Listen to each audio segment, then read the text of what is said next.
If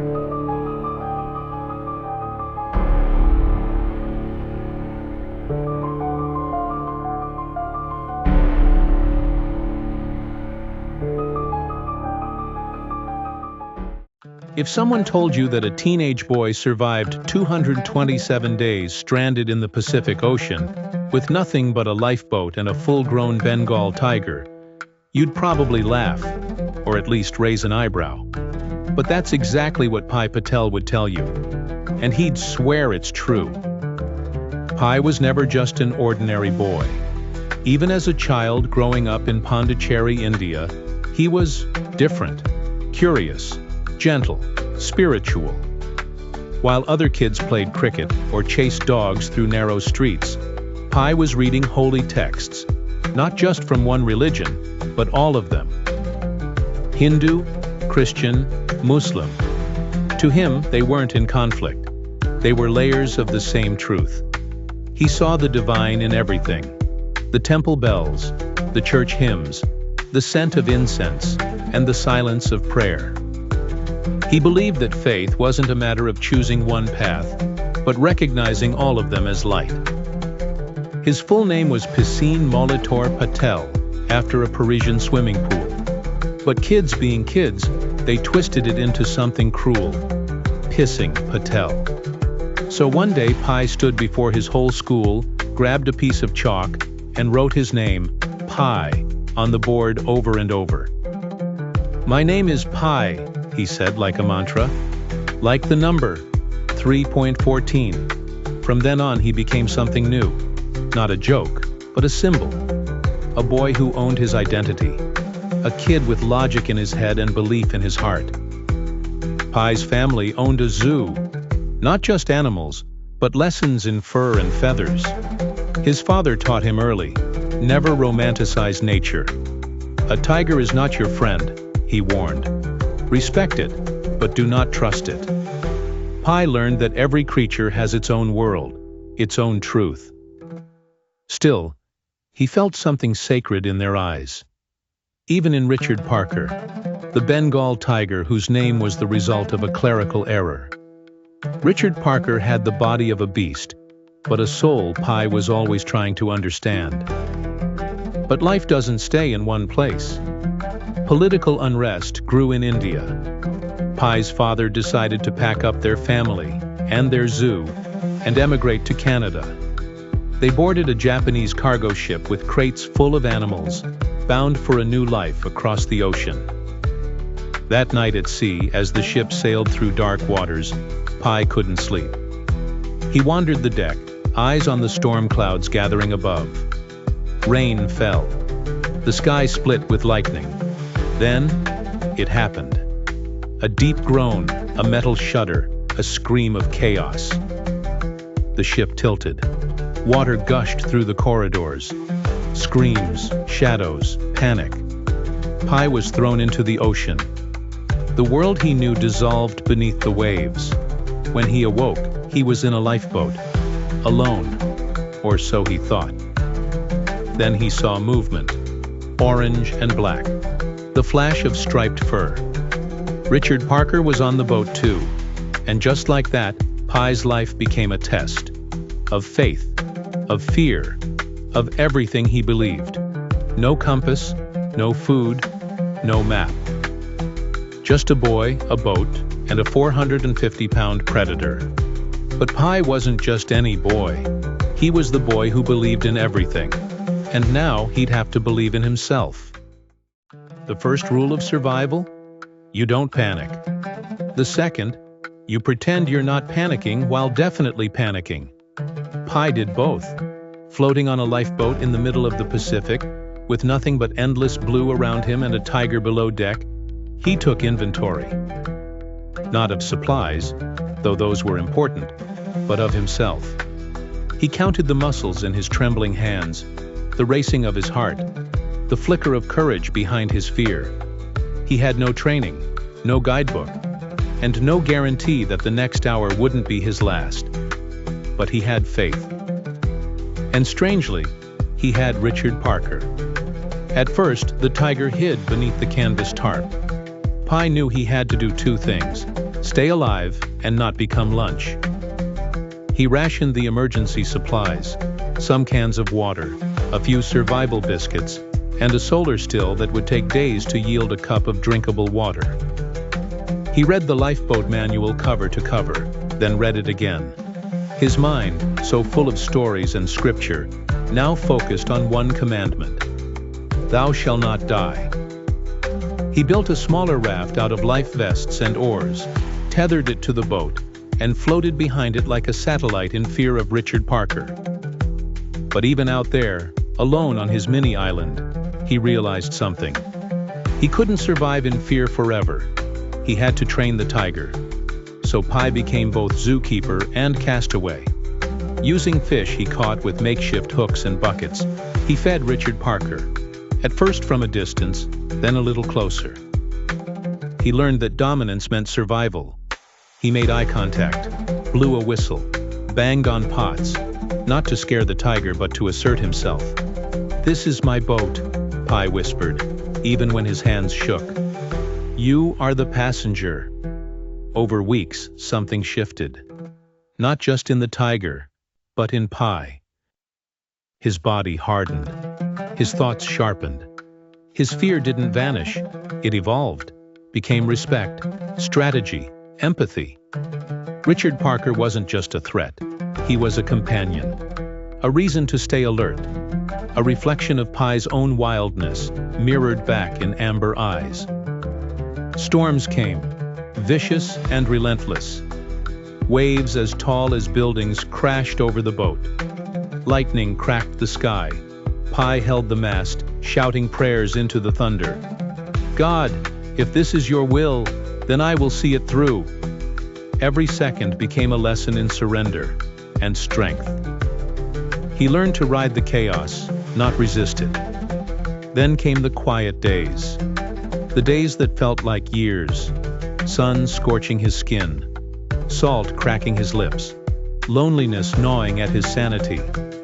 He began talking to the tiger, telling stories, reciting prayers, singing hymns to the stars. He saw visions of gods and goddesses, of his family waving from the clouds, of fish speaking riddles.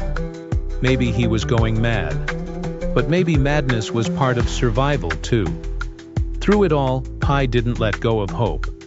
He clung to faith, not the faith of any one religion, but the deep bone-level belief that his story wasn't over, that this ocean wasn't a grave, but a crucible, that everything he had ever learned about animals, about prayer, about himself, was preparation for this moment. He was a boy on a boat with a tiger, and yet he was alive. The ocean had become his classroom. Every day, Pi Patel learned something new. How to read the clouds, how to sense the mood of the waves, how to coax flying fish into the boat without falling overboard. He learned that strength wasn't the absence of weakness, but the decision to keep going even when you're empty.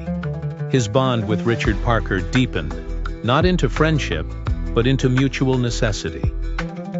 The tiger never spoke, never gave thanks, never softened. But his mere presence gave Pi purpose. As long as the tiger needed him, Pi had a reason to survive. "We are two castaways," he once said aloud. One day, Pi's eyes caught sight of something in the distance. An island. Not just a speck of sand, but a strange, lush, floating oasis of algae and mangrove trees. A place so surreal it felt like a hallucination. The lifeboat drifted into its tangled roots. Pi climbed onto it and felt solid ground. Real, living ground. For the first time in months. There were meerkats, thousands of them. Curious, twitchy little creatures. Pi ate fruits and leaves. He slept in the trees. It felt like paradise. Safe. But it was also odd. The island had no predators, yet the meerkats lived in the trees at night. The water in the pools tasted sweet by day, but acidic after dark. One morning, Pi discovered a tooth, an actual human tooth, wrapped in a flower. It was then he understood. The island was not what it seemed. It was alive and carnivorous. Pi could have stayed, eaten, slept, waited for death on a soft bed of moss, but something inside him said no. This was not where his story would end. He would not be digested by comfort. So he loaded the boat with fruit and water, and together with Richard Parker, he left the mysterious island behind, back into the vast, unknowable sea. Weeks passed, months. Pi lost track of time. His body was a shadow of what it had been, but his will, oh, his will was iron, stronger than hunger, stronger than fear. Every breath he took was a defiance against the ocean's indifference. Then one morning, the color of the world changed. A beach, a shoreline, land. Pi collapsed onto the sand, sobbing, laughing, praying. His journey had ended. And Richard Parker? He didn't say goodbye. He simply walked into the jungle without looking back. No thank you, no farewell, just gone. And strangely, that hurt more than anything. Rescue came. Food, water, blankets. People who listened, who wrote down his story. And when they asked, "How did you survive?" Pi told them everything. About the lifeboat, the tiger, the island, the storms. And they nodded politely, but their faces said it all. They didn't believe him. So he offered them another story, one with no tiger, no island, only people, a darker story, a story that made more sense. They wrote that one down, but Pi, he still believed in the first one. "Which story do you prefer?" he asked. And most people preferred the one with the tiger, because the truth Pi had learned wasn't always what happened. Sometimes it was what we needed to believe in order to survive it. P. Patel's body survived 227 days at sea, but it was his spirit that made it home.